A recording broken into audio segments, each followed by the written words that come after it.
यहाँ पे आपने स्पेशल दृष्टि की बात की कि जैसे जो 3 ग्रह हैं हमारे, जो शनि, मंगल और गुरु बृहस्पति, तो जैसे शनि की 10वीं दृष्टि को कहते हैं विच्छेदात्मक होती है।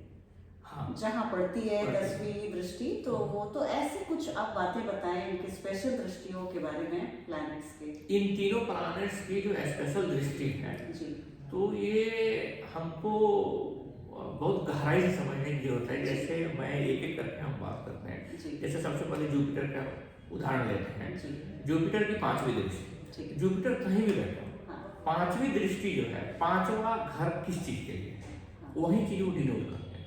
5वां घर चिल्ड्रन, हाँ, इंटेलिजेंस, क्रिएटिविटी, हम्म, रोमांस, जी, इन सब चीजों का कहीं भी जुपिटर पर। जी, मैं एक बहुत बेहतरीन एग्जांपल देता हूँ कि जुपिटर दूसरे घर में बैठा है, हाँ, तो 5वीं दृष्टि जो है वो 6th हाउस। 6 पड़े, जी, अब सवाल है कि 6th हाउस पर ये सारे 5th हाउस जो 5वीं इम्पैक्ट क्या पड़ेगा। हाँ, वो अपने डिजीज को लेकर बहुत केयरफुल है। ओके, वो अपने शत्रु को लेकर Careful. हमेशा वॉच में रखेगा अपने शत्रु को कि ये क्या कर रहा है। अच्छा, हाँ, तो शत्रु का भी केयर करेगा, बिल्कुल वॉच में रखेगा उसको। तो बच्चों 5th हाउस चिल्ड्रन का, अच्छा, तो हाँ, बिल्कुल उसको बच्चों की तरह उसको चारों तरफ उसकी नजर रखेगा। मैटरनल फीलिंग हो रही है। हाँ, वो शत्रु के वो जो लोन है ना कभी डिफॉल्ट नहीं करेगा, एकदम नियम से चुका है। एकदम नियम से चुकाएगा। हाँ, तो ये इम्पैक्ट है ओके, 5वीं दृष्टि के।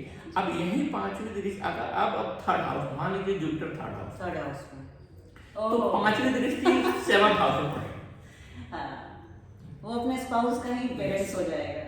हाँ, खाना खाया, पानी पिया, हाँ। जी, अगर हम आते हैं, अब मान लीजिए हम आते हैं चौथे, हाँ, जुपिटर चौथे घर, जी, तो वहां से 8वें को देखें, ठीक, 8वें को 5वीं दृष्टि से जी, देखें। जी, जी, अपनी पर्सनल लाइफ को, सीक्रेट चीजों को लेकर हाईली सेंसिटिव, अच्छा, वो छुपा अपने है। सीक्रेट चीजों को लेकर बच्चों की तरह उसको छुपा कर रखेगा। हाँ, वो बिल्कुल बहुत नहीं, प्रोटेक्टिव, बहुत प्रोटेक्टिव रहेगा, बिल्कुल उसको रिवील नहीं करना चाहेगा। जी, कोई चीज अकल्ट साइंस, एस्ट्रोलॉजी, रिसर्च कोई चीज कर रहा है तो बिल्कुल रिवील नहीं करेगा उसको। और करना भी नहीं चाहिए। ऐसे भी अष्टम भाव के लिए कहते हैं कि छुपाव बना के हाँ। रखना चाहिए, जी, नहीं, वो तो सबको अपने लाइफ का जो मैं कहता हूँ जो हाँ, एक 1/12वां हिस्सा जो है, हाँ।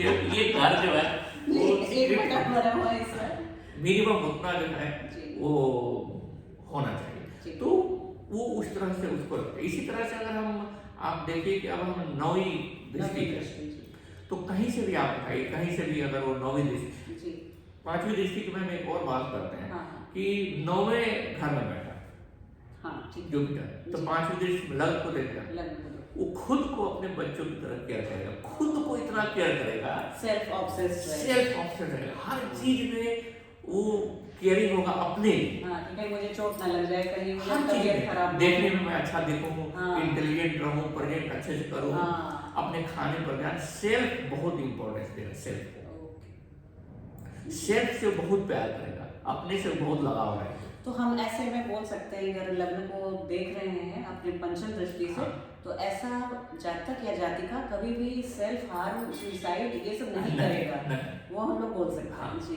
जी बिल्कुल। जी, इसी तरह जब हम 9वीं दृष्टि में आते हैं, हम्म, तो 9वीं दृष्टि जो है, 9वां हाउस जो है हमारा जी। कालपुरुष में, हाँ। वो पिता, गुरु, धर्म, भाग्य, हायर एजुकेशन, बॉसेस, बॉस से इन सब का है। जी, अब जहाँ से भी आप जुपिटर है, हाँ, वहाँ से आप देखिए 9वीं घर में वो 9वां और कहाँ है, ठीक है, तो वो उसको उसी लाइन पर ट्रीट करेगा।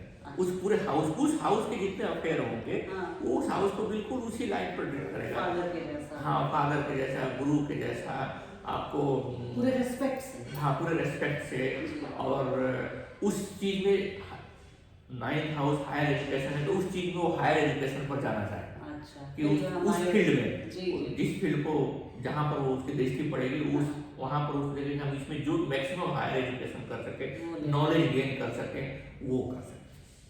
धार्मिक यात्राओं का भी है नवम भाव, लंबी लंबी दूरी की है, तीर्थ यात्रा, हाँ, तीर्थ यात्रा। हाँ। तो मंगल की जो दोनों स्पेशल दृष्टियां हैं, मंगल की दोनों स्पेशलिटी, मंगल की एक 4th एस्पेक्ट है, चौथी फोर्थ दृष्टि और है, अष्टम, और अष्टम दृष्टि, 8वीं जी। दृष्टि। चौथी दृष्टि जो है, तो सबसे पहले चौथे घर के विषय में हम जानते हैं। हाँ, सुकून, सुख, हाँ, सुख, भवन भूमि, हाँ, माता, भवन भूमि। हाँ, इसके साथ में लेकिन जो मेन की वर्ड में आप जाएंगे तो उसको सुख। जी, और चौथे घर को हम पूरे 12 घर में मोक्ष और परमानेंस का घर माना जाता है, क्योंकि वहां जाकर परम की प्राप्ति हो जाती है। हाँ, परम। तो जैसे मंगल जहाँ भी है, जहाँ से वो चौथे घर को देख रहे हैं, हम कोई एग्जाम्पल समझे तो हम दशम में मंगल लग्न को देख रहे हैं। हाँ, अब दशम में मंगल लग्न को देख रहे हैं, तो दिशा बल के साथ, हाँ, दिशा बल के साथ देख रहे हैं, तो हमेशा ही अपने व्यक्तिगत सुख और सुकून सबसे first priority, mental peace, Mental- non negotiable. उनके लिए जैसे कि हम मान लें कि आपको सेकंड में देखा, सेकंड में है, सेकंड में हाउस में मंगल बैठे हैं, ठीक है, तो वहाँ से उनकी दृष्टि जो है 5वें घर में पड़ेगी। तो वो अपने बच्चों को लेकर उनको उनका सारा फोकस, सबसे ज्यादा सुकून उनको मिले था जो बच्चों के साथ रहना, उनके साथ टाइम बिताना, उनके साथ खेलना, उनके साथ पढ़ना, उनको पढ़ाना, इन सब चीजों में सबसे ज्यादा वो सुकून पाए। और वो चाहेंगे कि जातक जो भी वो चाहेंगे कि हमारे बच्चों के पास वो वाहन हो, हमारे बच्चों के पास घर हो, हमारे अच्छी लाइफ हो, सुख। लग्न में अगर मंगल है तो वो अपने चतुर्थ भाव को देखेंगे, जहाँ का उनका कारकत्व। जी, अब यहाँ पे कुछ मैं ट्विस्ट लाती हूँ नीच के मंगल, कर्क राशि के लग्न के मंगल चतुर्थ भाव को, तो इसको कैसे वो आप चतुर्थ दृष्टि जो भौतिक चीजें हैं, वो सारी चीजें एज इट इज देंगे, ठीक है, लेकिन जो जीव कारक है, जो जीव वाली चीज, लाइव चीजें हैं, वहां पर चीजें खराब है। मदर के साथ, वहाँ मदर के जैसे क्या है, हेल्थ इशू वो होगा ही होगा, वो देना ही देना ओरिजिनल। लेकिन वो घर की जो बात है, गाड़ी की भी बात है, लेकिन वो स्ट्रगल्स आएंगे। अच्छा, बहुत इजीली नहीं आएगी। घर अगर बनाने जाएंगे तो जो घर 6 महीने बन कर तैयार है, वो बनेगा 2 साल लग जाएगा बनाने में, कुछ ना कुछ आ जाएगा, कभी कुछ प्रॉब्लम, कभी कुछ पड़ जाएगा, लेकिन बनेगा। अब यही अगर मकर राशि के मंगल लग्न से देखें तो आप कैसे उसको प्रेडिक्ट करेंगे कि घर बंगला तो होगा ही होगा? हाँ, वो इजीली हो जाएगा, लेकिन अभी भी मदर की हेल्थ को इशू होगा, क्योंकि पाप ग्रह मैंने पाप ग्रह, कोई भी ग्रह, पाप और शुभ ग्रह, जितने भी ग्रह हैं, वो अपने जीव और अजीव की हम बात करें तो जो भौतिक चीजें हैं, अजीव चीजें, वहां पर वो पूरी रिजल्ट ग्रोथ देते हैं। लेकिन जहां पर जीव की बात आती है, लाइफ की बात आती है, लाइफ की बात आती है, वहां पर वो अपने नेचुरल स्वभाव के हिसाब से नहीं। वो सौम्य ग्रह जैसे बुध हो, गुरु हो, शुक्र हो, तो ज्यादा वो दोनों तरफ से आपको बढ़ोतरी। हाँ, दोनों तरफ से बढ़ोतरी। जी, शनि की अब 8वां दृष्टि आती है मंगल जैसे हमारे 8वीं दृष्टि अनसर्टेनिटी है, 8वां घर अनसर्टेनिटी है, डेथ है, रिसर्च है, डॉरी है। डॉरी का मतलब ऐसा धन जो आपका कमाया हुआ है, इंश्योरेंस है, कमीशन, मतलब सिंपल इनहेरिटेंस, आप जो आपका कमाया हुआ नहीं, लेकिन आपको मिल गया। हाँ, आपको मिल जाएगा। तो जहाँ भी मंगल होंगे, वहां से जिस घर को वो देख रहे हैं, वहां पर वो सारे 8वें घर के जो चीजें हैं ना, वहां पर इम्प्लीमेंट है। और अगर अष्टम में ही मंगल हो तो देखिए, अष्टम में ही मंगल है तो अष्टम से अष्टम वो 3rd हाउस को देखेंगे जी। अब वहां उन्होंने 3rd हाउस को मंगल देखा, तो अब 3rd हाउस की जितनी चीजें हैं, जो एस्पेक्ट की जितनी चीजें, छोटे भाई बहनों की, स्टार्टअप की, तो अब वहां पर क्या होगा, 8th हाउस ऑब्स्टेकल का भी है, तो छोटे भाई बहन जो है उनको रुकावट आएगी। अच्छा, उनको अगर मंगल यहाँ नीच के हैं 8वें घर में, तो वहां पर चांसेस हैं कि उनकी रुकावट ज्यादा होगी, उनको ज्यादा स्ट्रगल होगा, और इस चीज की चांसेस हैं कि आपको एक्सीडेंट होने की, चोट लगने की उनकी, तो ये सारी चीजें वहां पर होंगी। अनसर्टेनिटी, कैरियर में अप्स डाउन्स रहेंगे उनके, अनसर्टेनिटी रहेगी। बहुत बोल्ड डिसीजन आप लेंगे तो वो बोल्ड डिसीजन उल्टा हो सकता है, जो आपने बिल्कुल प्लान करके लिया कि नहीं यही डिसीजन सही है, अनएक्सपेक्टेडली या तो अच्छा हो जाएगा या बुरा हो जाएगा। अच्छा। जिसको आप अनप्लान रिजल्ट होंगे, अनएक्सपेक्टेड रिजल्ट है। तो यहाँ पे हम लोग बोल सकते हैं कि आप अपने एल्डर की मदद से आप निर्णय लीजिए, गुरु की सलाह ले लीजिए, पिता की सलाह ले लीजिए, और थोड़ा थिंक और रीथिंक, वो तो जल्दीबाजी में निर्णय नहीं लेंगे। जी। यहाँ बात चली है तो मैं दृष्टि से एक हटके अगर बात पूछना चाहूँ कि जैसे आपने बोला कि ये अष्टम भाव है, आपके बिना मेहनत की कमाई दिलाता है, विंडफॉल गेन। तो यहाँ अगर दृष्टि ना पड़े और मंगल स्वयं विराजित हो, तो क्या वो वही परिणाम देंगे जो उनकी अष्टम दृष्टि से है? अगर अष्टम भाव में ही है तो भी क्या यही परिणाम देंगे जो अपनी अष्टम दृष्टि से? अगर तृतीय में अगर लग्न में बैठ के मंगल देखें अष्टम भाव या मंगल अष्टम में ही हो, तो दोनों स्थितियों में कुछ फर्क आएगा रिजल्ट में? नहीं, रिजल्ट में फर्क आएगा। जैसे मंगल मान लीजिए कि लग्न में ही बैठे हैं जी, ठीक है, तो अगर लग्नेश नहीं है तो लग्नेश है तो बहुत तो त्रिकोण में लग्न में लग्नेश तो बहुत बड़ा राजयोग है। हाँ जी। तो वहां से लग्न से बैठकर जब आठवीं दृष्टि से वो आठवें घर को देखेंगे तो यहाँ पर हमें समझना है क्यों रिजल्ट में अंतर होगा कि आठवां घर प्योरली जो है ना, वो जिस चीज के लिए हम लोग डिस्कस कर रहे थे तो श्योर है कि वो आपका नहीं कमाया हुआ धन आपको मिलेगा, लग्न से देख रहे हैं। हाँ, क्योंकि लग्न से वहां पर एक है तो आपको लैंड चांस, मंगल भूमि पुत्र है तो लैंड की चांस ज्यादा हो जाएगी। लैंड आपको मिलेगा, आपको विरासत में मिले, गिफ्ट में मिले, जैसे भी मिले तो वो बढ़ सकते हैं। हाँ, तो मंगल वहां पर वो रिजल्ट अष्टम भाव से, क्योंकि वो घर ही है, एर्थ हाउस को, एर्थ एस्पेक्ट भी है और एर्थ हाउस भी है जी। लेकिन जब उसकी अष्टम राशि उन्हीं की है, लेकिन जब एर्थ हाउस में बैठते हैं और थर्ड हाउस को देखते हैं, ठीक है, तो वहां पर सिचुएशन बदल जाती है कि एर्थ हाउस तो रहता है जहाँ वो बैठे हुए हैं, एर्थ एस्पेक्ट भी रहता है, लेकिन एक हाउस चेंज हो गया, वो थर्ड हाउस हो गया, और थर्ड हाउस और एर्थ हाउस के सब्जेक्ट में डिफरेंस है। अच्छा, तो इसलिए रिजल्ट में डिफरेंस है। ओके। थर्ड हाउस का सब्जेक्ट मैटर बिल्कुल डिफरेंट है, एर्थ हाउस का सब्जेक्ट मैटर बिल्कुल डिफरेंट है। तो बैठना ज्यादा इम्पोर्टेंट है या दृष्टियाँ? सबसे ज्यादा, इसको मैं सीक्वेंस में बताऊं, सबसे ज्यादा इम्पोर्टेंट है बैठना, ठीक है, जहाँ पोजीशन है, फिर एस्पेक्ट जी, और फिर लॉर्ड। अच्छा, इस तरह से एकदम 1 2 3 में आपने 3 कंपार्टमेंट्स में बांध रहे। और इसमें सबसे ज्यादा वेटेज है सीटिंग, बैठने, पोजीशन।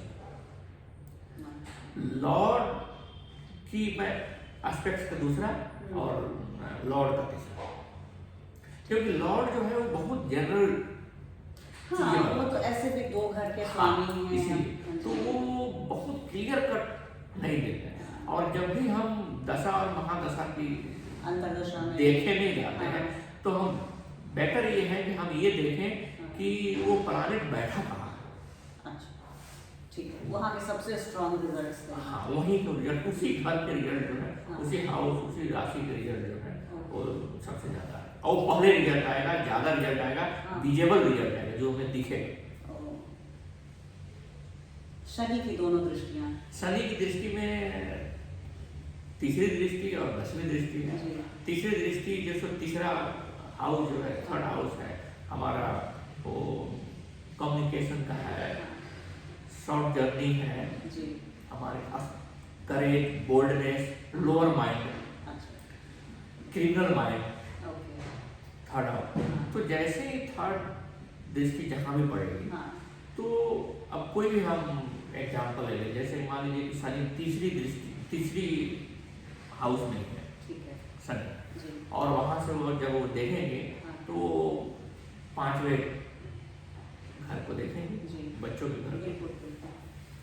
अब वहाँ पर जाकर जो है अपने बच्चों को लेकर बहुत बोल्ड डिसीजन, जैसे अचानक से फॉरेन भेज देना, हॉस्टल भेज देना, सब्जेक्ट चेंज करा देना, बच्चे की इच्छा के विरुद्ध जाता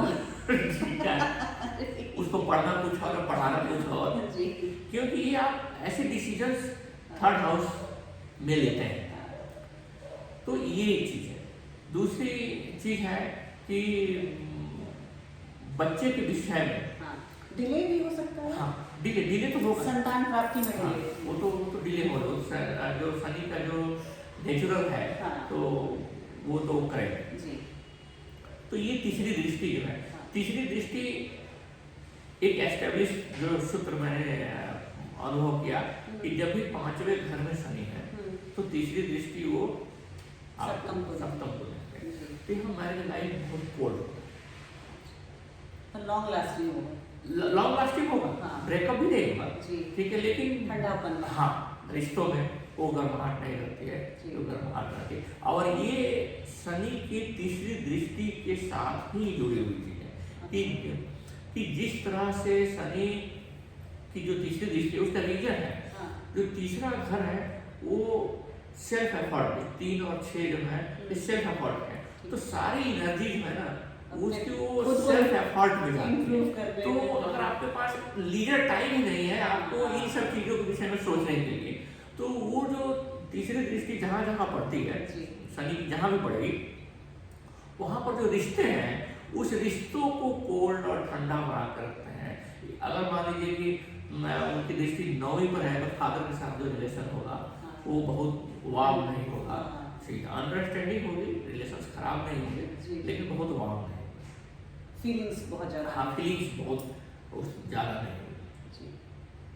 और 10वीं दृष्टि, 10वीं दृष्टि तो पूरी तरह से सर्विस, स्टेटस, इनकम, रिवार्ड, हाँ, ये सारी चीजें हैं, और वो भी आपको सेपरेटिव, हाँ, सेपरेट करना। यहाँ भी इसका भी मेन वजह वो है कि 10वीं दृष्टि जैसे ही शनि क्या होता है, वहां पर वो फिर भी पूरा वो फोकस करे। शनि जो है वो डिसिप्लिन, हार्ड वर्क, ऑर्गेनाइजेशन, समय की पाबंदी, ये सारी चीजें।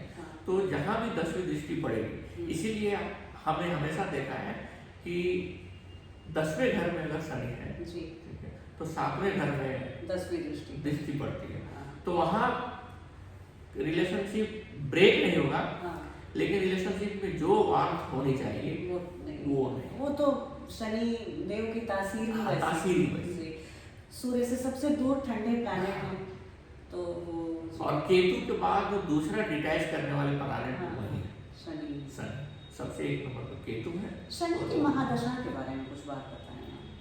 शनि को लेकर मुझे लगता है कि बहुत सारी, उसके पहले मैं एक अपना अंतिम प्रश्न पूछ लूं दृष्टियों से संबंधित, कि सप्तम दृष्टि फिर सबकी एक जैसी होती है क्या, सारे प्लैनेट्स की? सप्तम दृष्टि में, हाँ, सप्तम दृष्टि सबकी एक जैसी होती है, सिर्फ प्लैनेट्स का जो अपना मूल स्वभाव है उससे अंतर पड़ता है। अच्छा, एक आप उदाहरण से समझा दीजिए। जैसे कि अब हम आते हैं आपको जुपिटर का, अब जुपिटर की अगर 7वीं दृष्टि है तो जहां भी पड़ेगा, जैसे 7वीं दृष्टि मान लीजिए कि हमने देखा कि जुपिटर की 7वीं दृष्टि 11th हाउस पर है, ठीक है, तो वहां पर जो एग्रीमेंट होगा किसी से, पार्टनरशिप होगा, आपको कोई कॉन्ट्रैक्ट होगा, वो चीजें ग्रोथ ओरिएंटेड होंगी, क्योंकि जुपिटर का है पूरा ग्रोथ करना, एक्सपेंशन करना, एक्सपेंड करना, ग्रोथ करना, तो वो ग्रोथ के लिए होगा। अब 7वीं दृष्टि जैसे सूर्य का, वहां जितनी पार्टनरशिप होंगी, वो फ्रेंडशिप, पार्टनरशिप, ये जितनी होगी वो पावर के लिए, डोमिनेंस के लिए होगी। मून है, चंद्रमा की जो 7वीं दृष्टि है वो शीतलता लाएगी, और सामने वाले को सुनना, उसको साथ लेकर चलना, ठीक है, उससे इमोशनली जुड़ना, उसकी बातों को मान लेना। अच्छा, ओके।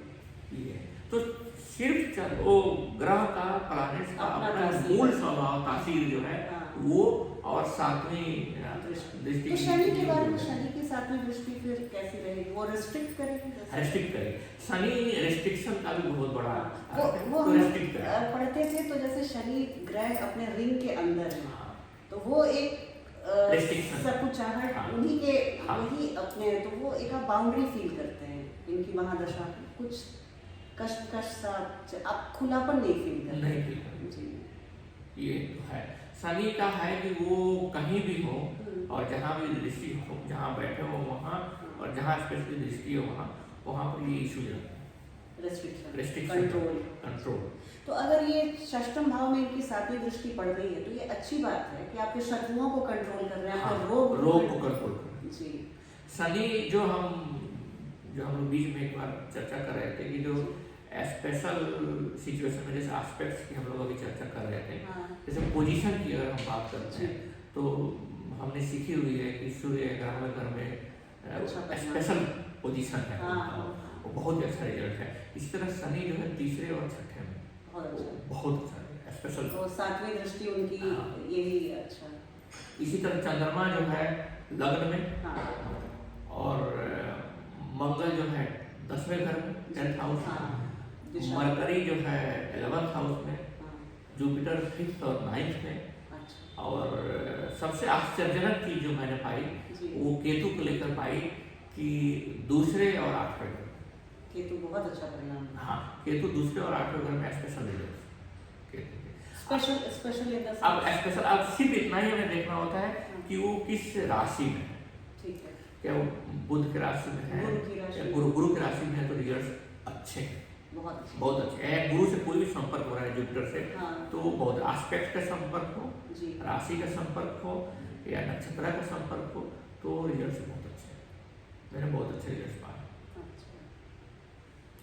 उसी तरह राहु का 3 और 6 में, राहु को 3, 6, 10, 11 माना गया है, लेकिन 3 और 6 में जो राहु रिजल्ट है वो माइंड ब्लोइंग है।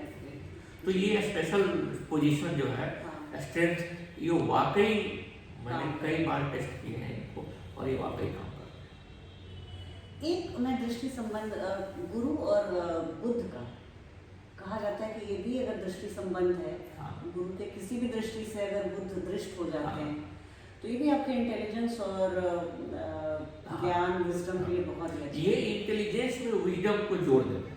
अच्छा। तो कभी भी आपका इंटेलिजेंस गलत नहीं। ओके। ये बहुत जो भी हमारे प्लैनेट्स हैं, प्लैनेट्स के की वर्ड्स हैं, तो की जैसे मरकरी इंटेलिजेंस और गुरु विजडम, अगर हम सिर्फ एक ही शब्दों में डिफाइन करें तो यही दोनों, बस इतना ही है। तो ये जब दोनों मिल जाते हैं तो बुध का क्या है, इंटेलिजेंट में गलत डिसीजन हो सकता है और सही डिसीजन हो सकता है। बच्चा प्लैनेट है, युवराज कहते हैं, युवराज। लेकिन जैसे जुपिटर के साथ कनेक्ट होते हैं तो विजडम आ जाती है, मैच्योरिटी आ जाती है, फिर वो लिए गए डिसीजन से गलत होने के चांसेस कम होते हैं, बहुत कम होते हैं। जैसे ही राहु आएगा तो लिए गए डिसीजंस के गलत होने की संभावना बहुत बढ़, वो और आग में घी डालेंगे राहु। ले डिसीजन।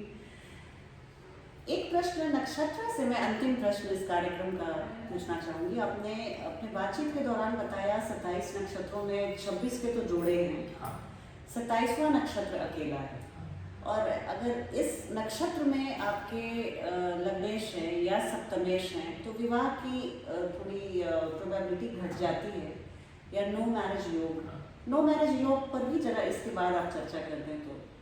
इसमें हम 27 नक्षत्र हैं जिसमें उत्तर आषाढ़ा नक्षत्र ऐसा है जिसका कोई पेयर नहीं, और सिंबल जो है वो एनिमल सिंबल आप देखेंगे तो मंगूज है उनका एनिमल सिंबल, नेवला। तो ये बड़ी सरप्राइजिंग लगती है कि 13 और 13 का पेयर है और इसकी नहीं है। तो हमने जब भी देखी है कि उत्तर आषाढ़ा का कनेक्शन 7वें लॉर्ड से 7th लॉर्ड से या 7th हाउस से अगर है तो फिर वहाँ पर मैरिज से संबंधित, रिलेशनशिप से संबंधित, शादी होने में, स्पाउस के रहने में, इन सब में प्रॉब्लम्स है, क्योंकि उसका कोई पेयर नहीं, अकेला है, वो अकेला है। तो ये एक चीज मैरिज में हमने चीज पाई है। मैरिज में हमने जो और चीजें नक्षत्र से जो पाई है कि धनिष्ठा नक्षत्र जो है जब भी 7th लॉर्ड 7th हाउस से कनेक्ट होगा तो मैरिज में प्रॉब्लम्स है, सेपरेशन है, नहीं है तो आप किसी न किसी वजह से दूर रह रहे हैं या कोई ना कोई मानसिक या डिफरेंस है। तो नक्षत्र में ये जो आपने 7th लॉर्ड और 7th हाउस कनेक्ट, तो इसी तरह नक्षत्र में अगर हम विशाखा नक्षत्र अगर 7th हाउस या 7th लॉर्ड से जुड़ता है। तो विशाखा मतलब ब्रांचेज। हाँ। तो ब्रांचेज होते हैं, तो ब्रांचेज में आप फिर मल्टीपल रिलेशनशिप में जाते हैं, तो फिर वहाँ भी ये मैरिज लाइफ को ट्रबल में डालता है विशाखा में। तो इसको रेमेडी आप क्या बताते हैं अगर किसी बच्चे की शादी नहीं हो रही है और उसका सप्तमेश या सप्तम भाव ऐसे, अच्छा मान लीजिए कोई दूसरा ग्रह हमारे चंद्रमा अगर उत्तराषाढ़ा हाँ। या धनिष्ठा में है और वो सप्तम भाव में बैठ रहे हैं, हाँ। तो भी आप इसको लेंगे? कोई भी प्लानेट बैठा नहीं, सप्तम भाव और सप्तमेश अच्छे स्थिति में है। हाँ। लेकिन कोई दूसरा प्लैनेट उत्तराषाढ़ा में आके हाँ। सप्तम भाव में बैठ गया है, सप्तम भाव में बैठा है, उत्तराषाढ़ा में बैठा है या धनिष्ठा में बैठा है या विशाखा में है, हाँ। किसी में भी है, तो सप्तम लॉर्ड सप्तमेश अच्छा होने के बाद भी इश्यूज कुछ न कुछ तो रहेंगे, शादी में रहेंगे। हाँ, कुछ न कुछ इश्यूज रहेंगे, कम रहेंगे लेकिन रहेंगे जरूर। अच्छा, ऐसा नहीं। इसको रेमेडी आप क्या बताते हैं अगर किसी बच्चे या बच्ची का है हाँ। ऐसी स्थिति और उसकी शादी में रुकावट है, हाँ। शादी नहीं हो पा रही है बड़ी उम्र तक, तो क्या रेमेडी आप बताते हैं? मेरा अनुभव यह है कि दो तरह की चीजें हैं एस्ट्रोलॉजी में जो हम रेमेडी पर जब भी हम डिस्कस करते हैं, कि स्वाभाविक है कि हम इसलिए एस्ट्रोलॉजी को डिस्कस करते हैं या रिसर्च करते हैं कि बहुत सारी चीज़ें हमारे पास्ट से कैरी होके आती हैं। कुछ चीज़ें ऐसी हैं जहाँ पर हम रेमेडी नहीं बताते कर लेते हैं, अच्छा, और हमने इफेक्टिव होते हुए देखे भी कि वो काम करते हैं। हाँ। कुछ ऐसी चीज़ें हैं जहाँ पर हमने देखा है कि वो वर्क नहीं करता, कोई रेमेडी वर्क नहीं किया। जैसे ये जो हमने तीनों एग्जाम्पल बनाए, हमने कभी कोई रेमेडी इस पर काम करते हुए नहीं होनी है। हाँ, वो होनी है। इस तरह की कई सारी चीज़ें हैं, जैसे नक्षत्र में आप अगर जाएं तो भरणी नक्षत्र है, हाँ।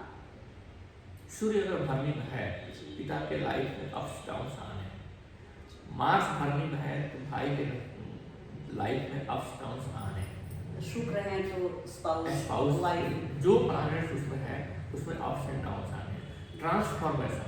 कुछ नक्षत्र जो है बिल्कुल ट्रांसफॉर्मेशन करेंगे, भरणी, आद्रा, दो हो गए, और तीसरा जो हमको ट्रांसफॉर्मेशन करेगा मूला। ये जो तीन नक्षत्र हैं ये आपको मेजर ट्रांसफॉर्मेशन करेगा। अब इन सब के ट्रांसफॉर्मेशन का जो इन तीनों का ट्रांसफॉर्मेशन का नेचर ऑलमोस्ट सेम है। जैसे भरणी है और आपको मूला जो है, मूला क्या है आप माइथोलॉजी में पढ़ेंगे, बहुत ही इंटरेस्टिंग चीज है ये। रावण, कंस और हनुमान, अच्छा, तीनों मूल नक्षत्र,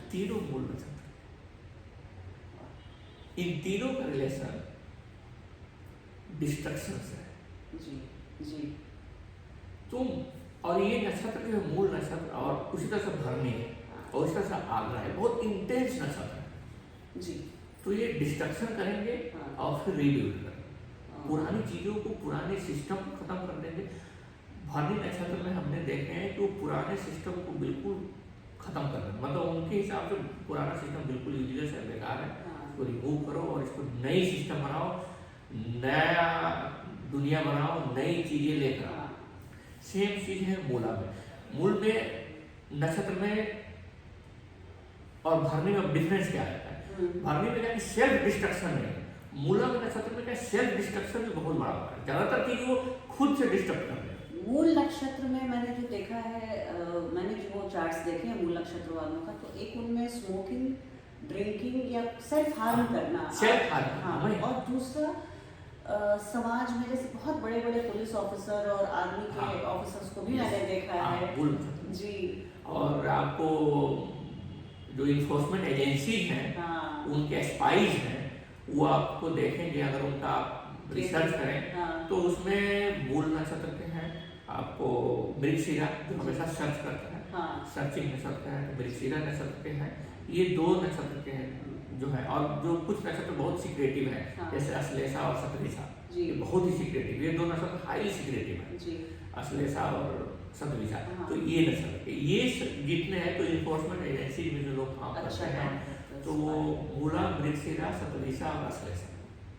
चित्रा को कहते हैं कि वो क्रिटिक अगर बन रहे हैं, क्योंकि चित्रा वाले शिकायत बहुत करते हैं, हाँ। उनको संतुष्ट करना बड़ा मुश्किल हाँ, होता है, मुश्किल तो उनको कहा जाता है कि आप फिल्म क्रिटिक बन जाइए, आप जो फूड कॉनोशियर होते हाँ। हैं, वाइन कॉनोशियर होते हाँ। हैं, आप वैसा काम कि आपकी वो शिकायती जो आपका अंदाज है हाँ। वो किसी एक कंस्ट्रक्टिव काम में लग जाए, कि हाँ। आप उसका आलोचक बन जाएं, हाँ।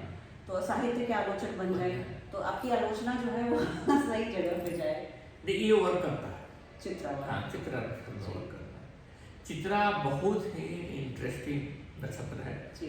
और सारे नक्षत्र इंटरेस्टिंग है, लेकिन चित्रा एक्सेप्शनली मुझे लगता है कि बहुत इंटरेस्टिंग नक्षत्र है जी। और एक ऐसा नक्षत्र है जिसको आप इजीली हम लोग डिकोड कर पाते हैं। अच्छा। और सिर्फ एक ही सूत्र से डिकोड कर लेते हैं काफ़ी कोशिश में। हाँ। कि चित्रा नक्षत्र में माना जाता है कि माइथोलॉजी में कि भगवान विश्वकर्मा का जी। आवास है, रेसिडेंस है चित्रा नक्षत्र में। ओके। और भगवान जो विश्वकर्मा है जी। उनके दो चीज़ हैं। हाँ। एक है आर्किटेक्ट, और आर्किटेक्ट में सब कुछ आर्किटेक्ट किया उन्होंने, सब कुछ बनाया। जी। माइथोलॉजी में आप जब जाएंगे तो आप देखेंगे कि स्वर्ग भी उन्हीं का बनाया है, बिल्कुल। लंका भी उन्हीं ने बनाई, अलकापुरी भी उन्होंने बनाई।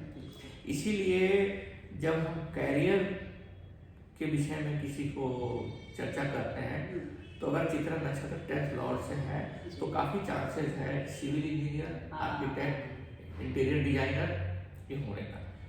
दूसरा चित्रा आर्कियोलॉजिकल सर्वे ऑफ इंडिया के हाँ। एक मैंने कुंडली देखी थी, उनमें भी चित्रा नक्षत्र में ही लग्नेश थे। हाँ, लगने हाँ।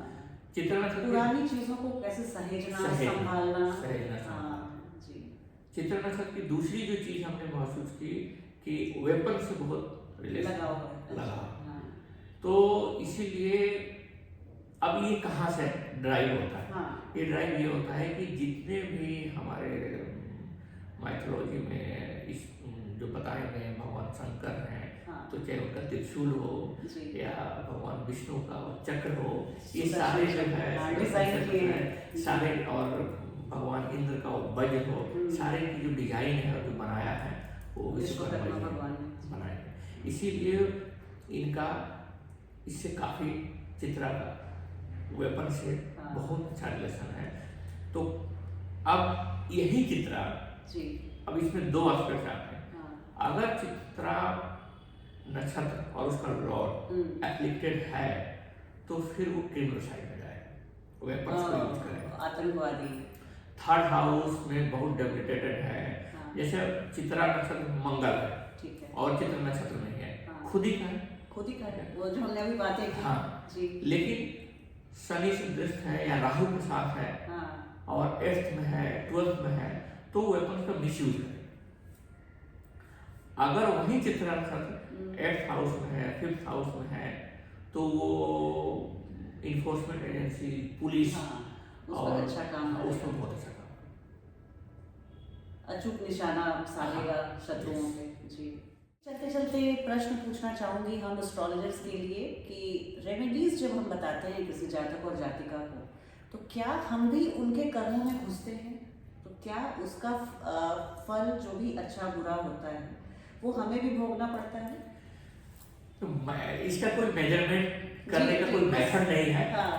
लेकिन मुझे लगता है कि ये ऐसा नहीं है, अच्छा। एस्टेब्लिश्ड है कि ऐसा है, लेकिन मुझे लगता है कि ऐसा नहीं है, क्योंकि आप सिर्फ और सिर्फ एक as a teacher, as a guide work करते हैं। हाँ। तो हम सिर्फ अपने गाइड और टीचर जो है, मुझे नहीं लगता कि वो दूसरों के कर्म का या दूसरे के भाग्य का कोई भी हिस्सा या आप बनते हैं या उसमें पार्टिसिपेट करते हैं। अच्छा, वही है, हम अपने कर्मों को अगर अपने गुरुओं पे, और जब हम सोचते हैं कि ये प्रेडिक्शन मैं दे रही हूँ, हाँ। या ये रेमेडीज मैं दे रही हूँ, जब वो कर्ता भाव से हम करते हैं तो उसका फल भोगना पड़ेगा। हाँ। जब हम वो प्रभु और गुरुओं के जो ज्ञान हमें है, मैं उनका एक निमित्त मान हाँ। के अगर अपने को बताती हूँ, तो उसमें कर्म फल बंधन से हम लोग अछूते रहते हैं। काश ये ज्योतिषीय चर्चा और आगे बढ़ती, समयाभाव के चलते मैं अब दर्शकों से विदा लेना चाहूँगी। आप कमेंट करके ज़रूर बताइएगा आपको ये कार्यक्रम कैसा लगा, और ज्योतिष के बारे में और आपका कोई सवाल हो भारतीय सर से तो आप ज़रूर पूछें। मैं अगले कार्यक्रम में उन्हें ज़रूर सम्मिलित करूंगी। चलती हूँ, आज की वीडियो में बस इतना ही। आपसे बहुत जल्दी एक नई वीडियो में भेंट होगी।